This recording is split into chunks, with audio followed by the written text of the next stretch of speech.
Hey friend, welcome back to From Ashes to Glory. Today is day 29 of our Lenten Devotional journey, and it's one of the most tender moments in the gospel.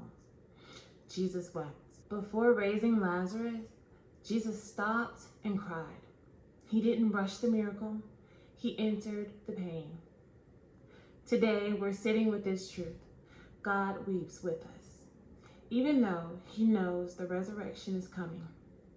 Let's dive into John 11 together. I'm going to read verses 32 through 39 in the New King James Version.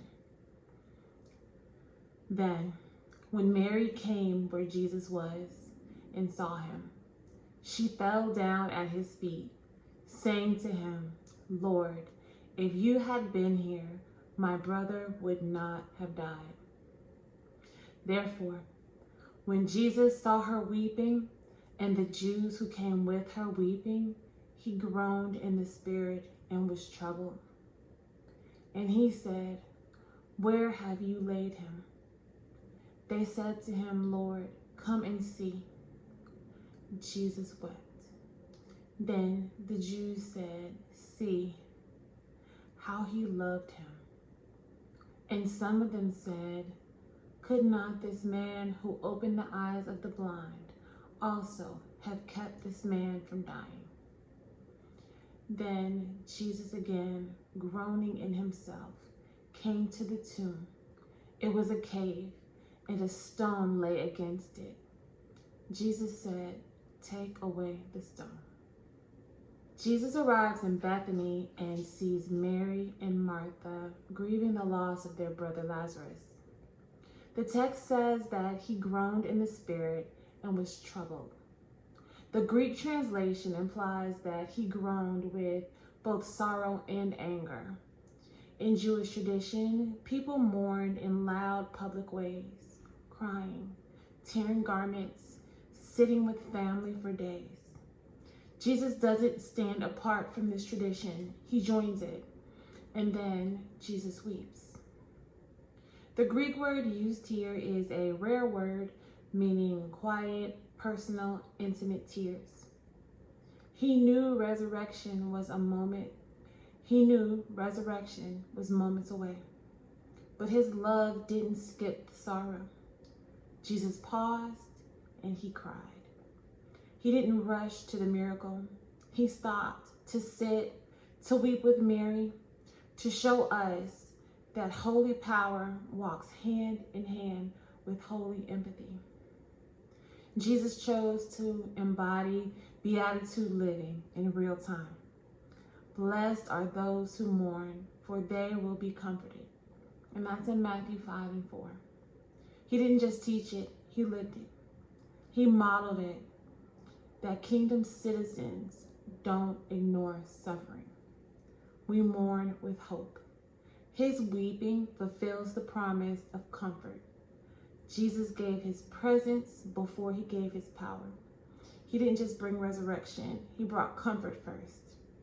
Jesus' tears also align with Romans 12 and 15. Weep with those who weep.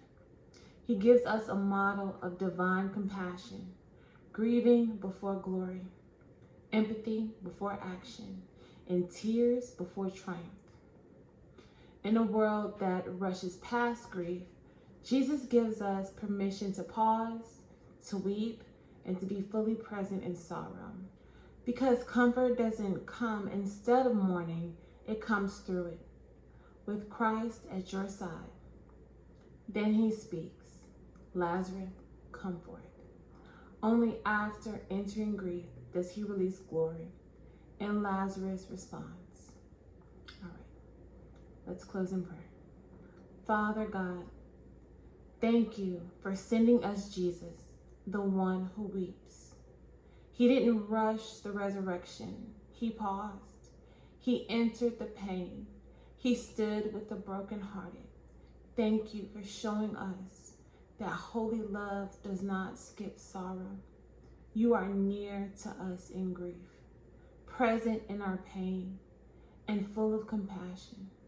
Teach us, Lord, to weep like Jesus, to sit with those who mourn, to feel with them, to bring comfort before solutions. Help us to carry your love into the places that still feel like tombs, graveyards of hope, loss, fear, or delay.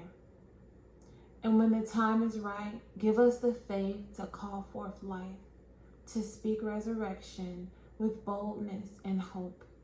Make us vessels of your presence and your empathy and your healing. We pray this in Jesus' name. Amen. All right, that's it for the night. Thank you so much. Please join me again for day 30 tomorrow. And we're going to talk more about Lazarus and about this magnificent moment with Jesus. All right, if this message blessed you, please share, like, and subscribe if you haven't already.